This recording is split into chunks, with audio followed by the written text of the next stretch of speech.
السلام علیکم کلاس 2 اسلامیات کے نویں لیکچر کے ساتھ 9 لیکچر کے ساتھ میں آپ کی ٹیچر مس نازنین آپ کے ساتھ ہوں۔ آپ کو اپنی کتاب سلام نظر آ رہی ہے؟ اس کتاب کو اپنے سامنے رکھیے اور سب بچے خیریت سے ہوں گے، سب کی طبیعت ٹھیک ہوگی، سب روزے رکھ رہے ہوں گے اور سحری اور افطار میں اٹھ رہے ہوں گے اور بہت مزہ آ رہا ہوگا، کیونکہ رمضان کے مہینے میں بہت زیادہ جو ہے آپ سحری میں اٹھ کے سحری کرتے ہیں، پھر روزہ رکھتے ہیں، پھر قرآن پڑھتے ہیں، پھر افطاری میں مما کے ساتھ کام کرواتے ہیں، خاص طور پر لڑکیاں اور لڑکے جو ہیں بابا کے ساتھ بازار جاتے ہیں افطاری کا سامان لینے کے لیے، تو کتنا مزہ آتا ہے۔ پھر جو ہے وہ افطار کا میں آپ مہمانوں کو بلایا جاتا ہے، پھر آپ بھی جاتے ہیں، تو بہت ہی انجوائے ہوتا ہے سب کچھ کرنے میں، صحیح ہے۔ ابھی اس وقت میں آپ کو میں نے پچھلا سبق جمعے کو پڑھایا تھا اچھی اسلامی باتیں، اس کا میں ایک سوال آپ کو کروا رہی ہوں، صحیح ہے۔ وہ رہ گیا تھا، اس کے بعد پھر ہم اگلا سبق شروع کریں گے، صحیح ہے۔ یہ اچھی اسلامی باتیں ہم نے پڑھا تھا نا کہ اسلام ہمیں کیا باتیں جو ہیں زندگی گزارنے کے لیے بتاتا ہے، تو اس کو ایک دفعہ میں آپ کو بتا دیتی ہوں۔ اسلام چاہتا ہے کہ اس کے ماننے والے مسلمان جو ہیں وہ جب کسی سے ملیں جسے وہ جانتے ہوں اور جسے نہیں جانتے ہوں، جس سے بھی ملیں اسے پہلے سلام کریں، اس کو سلامتی کی خیر کی دعا دیں۔ اس کے بعد پھر وہ اگر کسی کے گھر جا رہے ہیں تو دروازے پر دستک دیں، اور اگر دروازے کی پہلی دستک پہ کھل جائے تو بہت اچھا، پھر دوسری دستک دیں، اس پہ نہ کھلیں تو تیسری دستک دیں دروازے پہ، اور نہیں کھلے تو پھر اپنے گھر واپس چلے جائیں اور سلام کرنے میں پہل کریں، چاہے وہ چھوٹا ہو یا بڑا ہو۔ یہ نہ ہو کہ چھوٹا ہو تو آپ کہیں گے میں اس کو سلام کیوں کروں، اگر چھوٹا ہے تو پھر بھی آپ سلام کر سکتے ہیں، اور اگر بڑا ہے تو آپ کو فوری سلام کرنا چاہیے۔ سلام کرنا ضروری ہے اور سلام کا جواب دینا واجب ہے۔ اگر آپ اس کو سلام کریں گے اور وہ آپ کو جواب نہیں دیتا تو اس کو اس بات کا اللہ تعالیٰ کی طرف سے اس کو گناہ ملے گا کہ اس نے سلام کا جواب کیوں نہیں دیا۔ پھر جب آپ کھانا کھانے کے لیے بیٹھیں تو کھانا جو ہے ہمیشہ آپ بسم اللہ پڑھ کے شروع کیجئے اور پلیٹ میں اپنے آگے نکالیے، یہ نہیں کہ پلیٹ میں اوپر تک بھر لیں، صحیح ہے۔ اور اگر کسی محفل میں جائیں تو پہلے سلام کریں اور پھر جہاں جگہ ملے وہاں بیٹھ جائیں، لوگوں کو پھیلان کر چھلانگ مار کر آگے کی طرف نہ جائیں کہ دوسرے لوگ جو بیٹھے ہوئے ہیں وہ آپ کے آگے جانے کی وجہ سے پریشان ہوں۔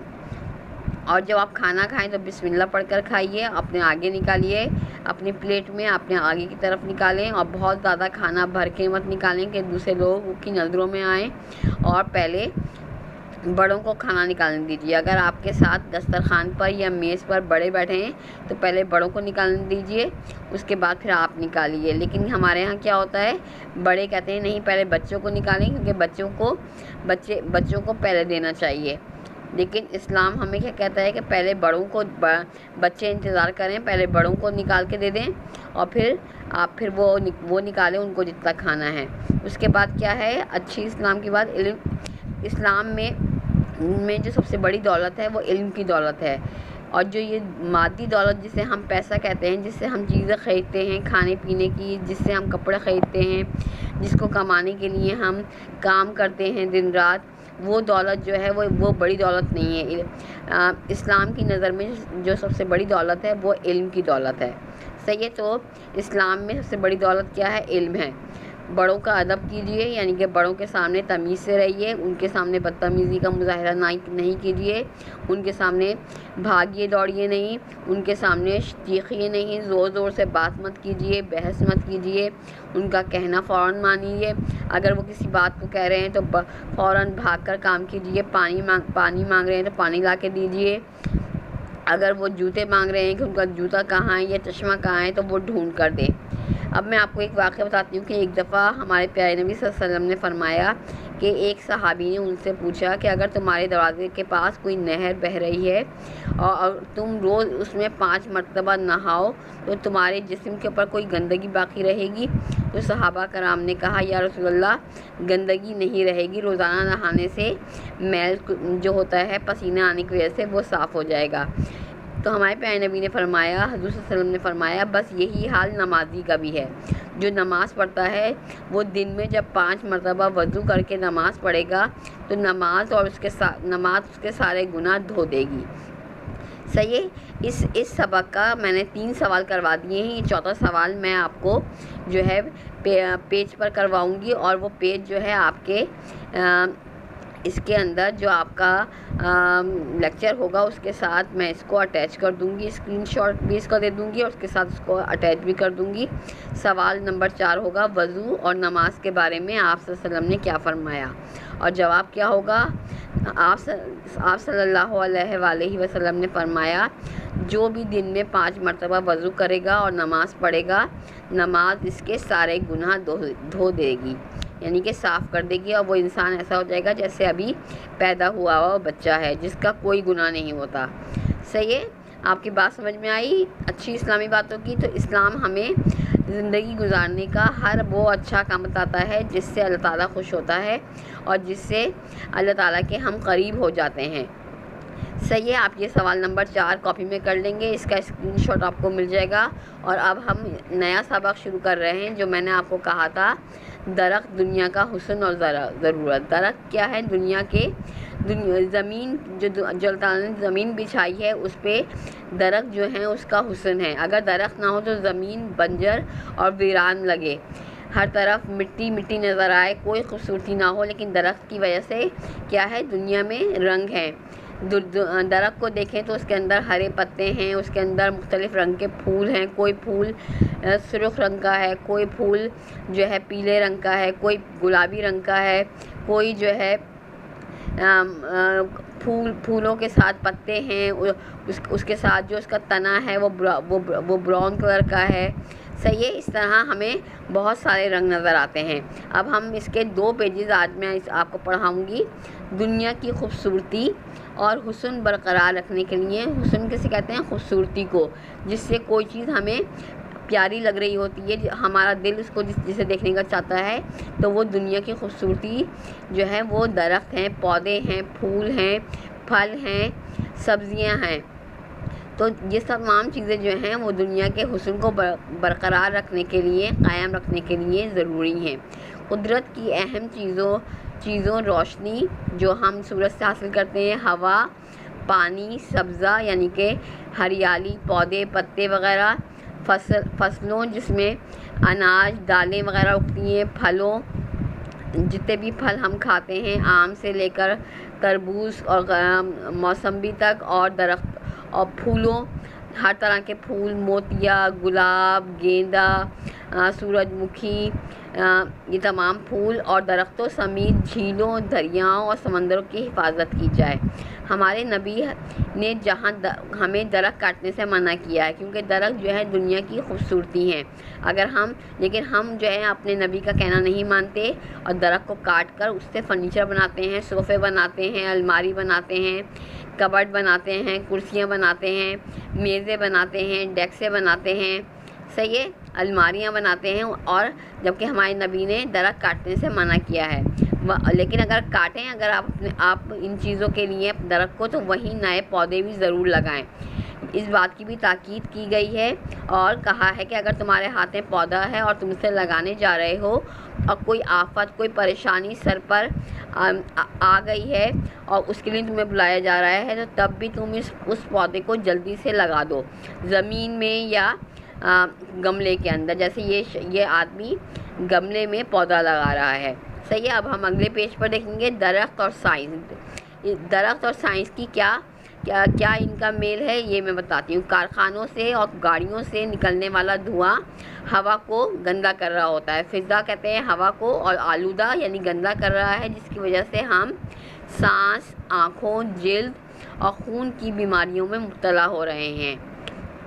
یہ سب اس وجہ سے ہو رہا ہے کہ ہم ہرے بھرے درخت کاٹتے جا رہے ہیں جو ہم کو ہوا میں موجود آلودگی سے بچاتے ہیں. اب دیکھیں کراچی شہر میں جہاں ہم رہتے ہیں کتنے کم درخت ہیں. جو درخت ہوتے ہیں اچھے، ان کو کوئی نہ کوئی آ کے ان کو کاٹ لیتا ہے، اور درخت جو ہے وہ اس کی وجہ سے پھر تیز دھوپ جو ہے وہ ہمیں برداشت کرنی پڑتی ہے جب گرمیاں آتی ہیں، اور اگر درخت ہوتے ہیں تو ہم درخت کی چھاؤں میں اپنے آپ کو تھوڑی دیر کے لیے گرمی سے بچاتے ہیں۔ تو درخت کاٹنا جو ہے وہ اس کے لیے ہمارا مذہب ہمیں منع کرتا ہے۔ ہمارے نبی حضرت محمد صلی اللہ علیہ وسلم نے بھی درختوں کو کاٹنے سے سختی سے منع کیا ہے اور کہا ہے کہ اگر ایک درخت کاٹو تو دوسرا لگاؤ۔ کیا ہم ایسا کرتے ہیں؟ نہیں کرتے نا۔ ہم درخت کاٹتے ہیں، درختوں کے پتوں کو نوچتے ہیں۔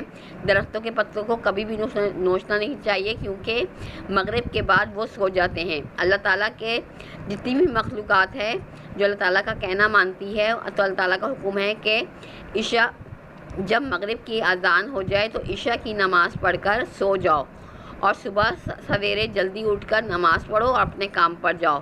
تو دنیا کی تمام مخلوقات ایسا کرتی ہیں، جانور ایسا کرتے ہیں، پرندے ایسا کرتے ہیں، پودے ایسا کرتے ہیں، کیڑے مکوڑے ایسا کرتے ہیں، لیکن کون نہیں کرتا؟ ہم انسان نہیں کرتے۔ ہم کیا کرتے ہیں؟ پوری رات جاگتے ہیں، اور جب صبح کا ٹائم ہوتا ہے اس وقت ہم پڑھ کے سو جاتے ہیں اور پورے دن سوتے رہتے ہیں، اور شام میں اٹھ کے پھر جو ہے کھاتے پیتے ہیں، اور پھر پوری رات جاگتے ہیں، ڈرامے دیکھتے ہیں، باتیں کرتے ہیں، گھومتے پھرتے ہیں، راتوں میں یہ کام کرتے ہیں۔ لیکن اسلام ہمیں اس بات سے منع کرتا ہے، اور اللہ تعالیٰ کی بات کو کون مانتا ہے؟ اللہ تعالیٰ کی باقی مخلوقات مانتی ہیں۔ حالانکہ ہم جانتے ہیں کہ ہمیں جہاں جنگلات زیادہ ہوتے ہیں وہاں بارش بھی ہوتی ہے، جیسے لاہور شہر ہے، اسلام آباد شہر ہے، مری، کاغان، ایبٹ آباد، بابو سر ٹاپ، اور دوسرے پاکستان کے جو ناردرن ایریاز کے جو علاقے ہیں جہاں پہ سردی زیادہ پڑتی ہے وہاں بارشیں بھی زیادہ ہوتی ہیں، وہاں جنگلات پودے بھی زیادہ ہوتے ہیں، وہاں پر لوگ گھومنے جاتے ہیں۔ کشمیر کا علاقہ دیکھیں، وہاں پر کتنے درخت ہیں، کتنا خوبصورت جو ہے کشمیر ہے ہمارا۔ وہاں پر گرمیوں میں گرمی نہیں پڑتی، بلکہ وہاں پہ موسم بہت سہانا ہوتا ہے۔ قرآن مجید ہمیں اس بات کی تعلیم دیتا ہے کہ ہم قدرت کی دی ہوئی نعمتوں کو برباد نہ کریں، لیکن ہم اس کے برعکس کرتے ہیں۔ اس کے برعکس کا مطلب ہے الٹ کرتے ہیں۔ نہ ہم نے ہوا کو صاف رہنے دیا ہے، اور نہ ہی جھیلوں، دریاؤں اور سمندروں کو گندا ہونے سے بچایا ہے، آلودہ ہونے سے بچایا ہے، جس کی وجہ سے جو جانور ہیں، پانی میں رہنے والے آبی جانور، وہ مر رہے ہیں، ان میں بیماریاں پھیل رہی ہیں۔ ہم جب سمندر پہ جاتے ہیں تو پھل اور کھانے پینے کی چیزیں پانی میں ایسے ہی بہا دیتے ہیں، اور جس چیزوں میں لے کے جاتے ہیں، شاپر وغیرہ، یہ آبی مخلوقات کے لیے، ان کے لیے زہر ہیں، ان کے لیے قتل کی چیز ہے، ان کو قتل کرنے کی چیز ہے۔ اور جب ہم پانی میں ڈال دیتے ہیں اور جب وہ بہتی ہوئی اندر جاتی ہے پانی کے، تو مچھلیاں، جھینگے اور دوسری آبی مخلوقات ان کو کھاتی ہیں، تو وہ اس کے کھانے سے مر جاتی ہیں۔ پھر کیا ہوتا ہے؟ اللہ تعالیٰ کی نافرمانی سے ہم قدرت کے اس نظام کو تباہ کر کے نقصان اٹھا رہے ہیں جو ہمارے فائدے کے لیے بنایا گیا۔ اللہ تعالیٰ نے ہر چیز ہمارے فائدے کے لیے بنائی ہے، لیکن ہم انسان اپنی ناسمجھی میں، اپنی کم علمی میں اس کا نقصان کر رہے ہیں اور ان چیزوں کو ضائع کر رہے ہیں۔ تو ہمیں اپنی ان چیزوں کی حفاظت کرنی ہے۔ اب پڑھ لکھ کر ہمیں جب نالج آ رہی ہے، ہمیں جب علم آ رہا ہے، تو ہمیں کیا کرنا ہے؟ قدرت کی چیزوں کی حفاظت کرنی ہے۔ اب آپ لوگ پکنک پر جائیں گے کبھی اپنی فیملی کے ساتھ، اسکول کے ساتھ، تو آپ ان باتوں کو ذہن میں رکھیے گا کہ آپ نے کیا پڑھا تھا۔ جو کچھ ہم پڑھتے ہیں اگر ہم اس کو ذہن میں رکھیں تو ہم بہت اچھے شہری، اچھا معاشرہ بنا سکتے ہیں اور اپنی چیزوں کی حفاظت کر سکتے ہیں۔ صحیح ہے؟ آج ہم یہاں تک پڑھیں گے، اور کل فرائیڈے کی کلاس میں آگے کا سبق جو ہے وہ ہم پڑھیں گے اور کام کریں گے۔ آپ نے کیا کرنا ہے بیٹا؟ اپنی کاپی میں درخت دنیا کا حسن اور ضرورت کا ٹائٹل پیج بنائیں گے، اور آپ اس طرح کا جو ہے درخت بھی بنا سکتے ہیں، خالی 2-3 درخت بنا دیں، یا پھر آپ یہ والی تصویر بنا کر ٹائٹل کو خوبصورت بنا سکتے ہیں۔ صحیح ہے؟ اور سبق کا نام آپ کیا لکھیں گے؟ درخت دنیا کا حسن اور ضرورت۔ ایک بڑا سا درخت بنا دیں گے، صحیح ہے؟ اس میں پتے دکھائیں گے، تنے دکھائیں گے، اس کی جڑیں دکھائیں گے، اور اس میں پھول یا اس میں جو ہے کوئی پھل لٹکا ہوا دکھائیں گے۔ اس طرح بھی کر سکتے ہیں، اور اس طرح کی تصویر بنا سکتے ہیں۔ آپ نے یہ کام کرنا ہے، ٹائٹل بنانا ہے، اور اس 2 پیجز کو آپ نے پڑھ کر آنا ہے۔ صحیح ہے؟ اور جو اس سے پہلے میں نے کام کروایا ہے، یہ والا اچھی اسلامی باتیں، اس کا سوال نمبر 4 یہ آپ کو اس میں مل جائے گا لیکچر کے بعد، میں آپ کے اس پہ لگا دوں گی، آپ کے ٹائٹل کے نیچے، آپ کے لیکچر کے نیچے، اور اس طریقے سے آپ کا یہ کام ہو جائے گا۔ آج میں آپ کا لیکچر نمبر 9 یہاں پر ختم کر رہی ہوں۔ خدا حافظ کلاس۔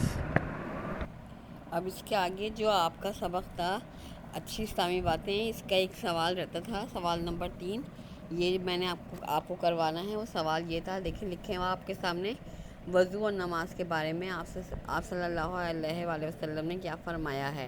اس کا جواب ہے، آپ صلی اللہ علیہ وسلم نے فرمایا ہے کہ جو بھی دن میں 5 مرتبہ وضو کرے گا اور نماز پڑھے گا، نماز اس کے سارے گناہ دھو دے گی۔